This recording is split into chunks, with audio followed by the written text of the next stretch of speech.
Alright, YouTube, so we are back, of course, talking about some Final Fantasy VII Remake, and today we are revisiting a new topic in kind of a different light. We're talking about data transfer, cross-progression, whatever you want to call it.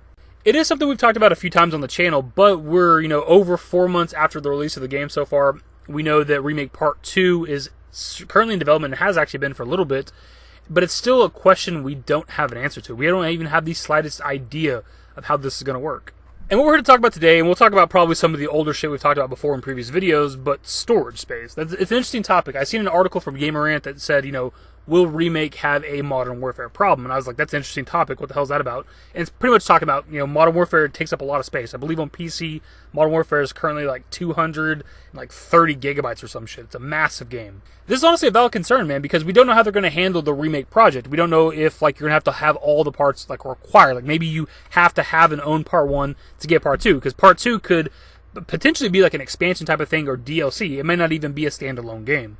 I think it personally will be, but it might not be. And if they do go down that route, that means you're going to have Part 1 installed on your PC, PS4, whatever, Xbox, whenever it comes to Xbox. That's 100 gigabytes by itself. And then Part 2 comes out. We got to assume that Part 2 is going to be at least 100 gigabytes as well. And presuming it's going to be an open world to pseudo open world game, it might be even bigger than this first game. So right there, that's like 200 plus gigabytes with just those two games. And presuming that Part 3 would be another expansion DLC type of thing, which means you'd have to have the previous stuff required as well, which means that's another probably 100 gigabytes. So you're looking at presumably minimum, we think there's going to be 3 games. You're looking at a minimum of 300 gigabytes just to have this shit on your platform of choice. Now, for me personally, spacing is not really an issue. I don't buy all the new games all the time. I'm very selective with the games I play, and I play one game for a long time usually. So I will easily have room for all the Remake games if I want to. And plus, I just delete shit. Now, that all being said, I do think the Remake project is going to go the route of something like the Mass Effect trilogy. You can buy Mass Effect 3 right now and just start playing it. You don't have to play Part 1 and 2. It's probably a better experience if you play the trilogy in order, so you can have your choices and stuff carry over. But you can play Part 3, then you can play Part 1, and then you can play Part 2. You can play it out of order, whatever you want to. And I think that's the route they're going to go. For starters, when it came to Remake Part 1, we got an official story synopsis at PlayStation Asia really early this year or late last year. They referred to Remake Part 1 as a standalone game. For me personally, that just makes me think that that's how they're going to handle the Remake project as a whole. They're all going to be standalone games. You can just pick up and get into the series with Part 2 if you want to. If that's the first game you want to buy for the Remake project, you can. I'm not sure exactly why you'd want to do that. I've seen people do it, man. I know some people played The Last of Us Part 2 first, before they ever even played the first game. That's crazy as hell to me, but some people do that. So from the consumer perspective, I think standalone games make the most sense. In case spacing is an issue, you could uninstall Part 1, install Part 2. Now, for the most part, when we talked about data transfer and whether or not these will be standalone games, whatever the case, it was mostly before the game came out. So now that we have the game out in our hands, from a narrative perspective, I don't exactly know how you do standalone games with that cliffhanger ending that we had. We won't go into it here for the sake of spoilers and for the people that maybe haven't played Remake yet or don't know the ending. But the point is, how do you come off the heels of that cliffhanger ending and make the story make sense in a standalone game for Part 2? How does the story make sense to you at all if you didn't play the first one? Let's say hypothetically you hop into Remake Part 2, never played Remake Part 1, but you played the original FF7, you're going to see characters and things that you're not used to seeing at this point in the story. It's not going to make any goddamn sense to you. Now, I suppose that's on you as the consumer, but the point is, if they do make Part 2 a standalone game, I don't know how you handle the story coming off of that ending.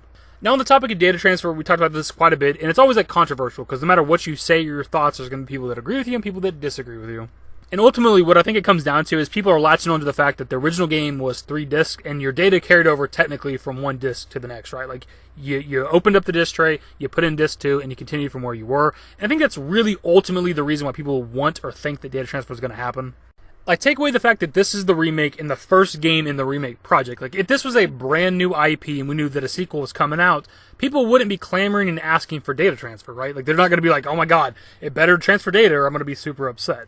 Because people don't usually expect that. Just pulling a random game series out of my ass, Batman Arkham City is the sequel to Batman Arkham Asylum, but there was no data transfer, people weren't asking for data transfer, people weren't upset because they had to start over fresh and relearn his abilities. And if we use the Final Fantasy franchise itself as an example, of course you have 10 and 10-2, no data transfer, and you have the 13 trilogy, no data transfer. And again, nobody was asking for it, nobody was complaining that it wasn't there. And I do think a big part of why people think data transfer is going to happen is because it's the FF7 story broken up into multiple games. Because it's not the full story with one game, people think shit's going to carry over in between. And to be clear, I'm not trying to say that anybody's wrong for thinking data transfer is going to happen, because I don't have an answer. I don't know if it is or isn't going to happen. But I'm just using some examples for argument's sake of, in the series itself, the franchise itself, we don't have data transfer usually. But that could be different when it comes to Remake. Remake could be the first game where they're like, let's have shit carry over. Because Remake had choices that kind of affected like the final chapter, like who's fighting alongside you in certain segments and stuff like that. But there's a possibility that the choices also affect the later dating scene that we know is going to be at the Gold Saucer. And that's only assuming that the dating scene is still even going to happen and that you even have any choice of who you get to go on the date with. And the reason I say that is because something like the flower in Remake wasn't actually a choice, whereas in the original game you could or could not buy it or take it. And if you bought it, they gave you Aerith affection, and then if you gave the flower to Marlene or Tifa, they gave you Tifa or Barret affection, respectively.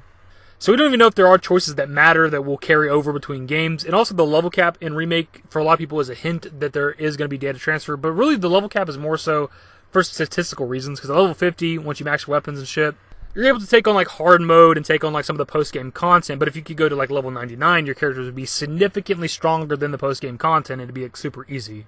But of course, that doesn't mean that there won't be data transfer. But assuming that you could carry over your stats and levels and stuff like that, then enemies are going to have to be around your level or close to it, otherwise you're just going to walk through the game. If you just do one playthrough of Remake and assuming you don't grind your ass off, you end around level 35 to 40, so maybe when it comes to part 2, that's kind of where the starting enemies are going to be at. That way you're not just like destroying everything relatively easily.